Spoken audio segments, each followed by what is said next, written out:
ঠাকুরনগর, গোবরডাঙ্গা, গাইঘাটার দিকে যারা থাকো তারা এই রাস্তাটা কোথায় কমেন্ট করে বলো তো।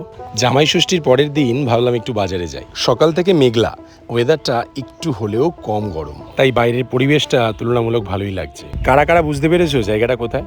আর যারা বুঝতে পারোনি তাদেরকে বলি, এটা গোবরডাঙ্গা। আর ঠিক গোবরডাঙ্গা স্টেশনের একদম পাশেই এই ছোট্ট বাজারটা। এখানে একটা জিনিস কি ভালো বলো তো, সবাই নিজের চাষের জিনিসপত্র নিয়ে এসে এখানে বেচে, তাই জিনিসপত্র তুলনামূলক টাটকা পাওয়া যায়। এখানে এমন অনেক ধরনের মাছ আছে যেগুলোর নাম কোনোদিন শুনিনি।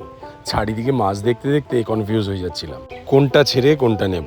বর্ষা এসে গেছে, তাই ইলিশ উঠবে এটুকু তো গ্যারেন্টি। চারিদিকে শুধু ইলিশই খুঁজছিলাম, আর চারিদিকে ইলিশও দেখতে পাচ্ছিলাম।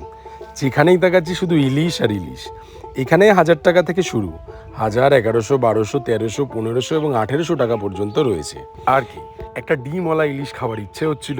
ওনাকে বললাম ডিমওয়ালা ইলিশ থাকলে দিয়ে দাও, ব্যাস দিয়ে দিল। তারপর মটন, চিংড়ি সব কিছু নিয়ে বাড়ি যাওয়ার সময় এই রাস্তাটা পড়ে। এখানে 10 মিনিট কেন, আধ ঘন্টা সময় কাটিয়ে দিলেও বুঝতে পারবে না। তারপর আর কি, ওখানে 10 মিনিট দাঁড়ালাম, একটু ওর ভাইয়ের সাথে গল্প করলাম, কয়েকটা ভিডিও করলাম। এবার বাড়ি গিয়ে জমিয়ে খাওয়া দাওয়া হবে। আজ তবে এটুকুই থাক, দেখা হচ্ছে পরের ভিডিওতে। টাটা।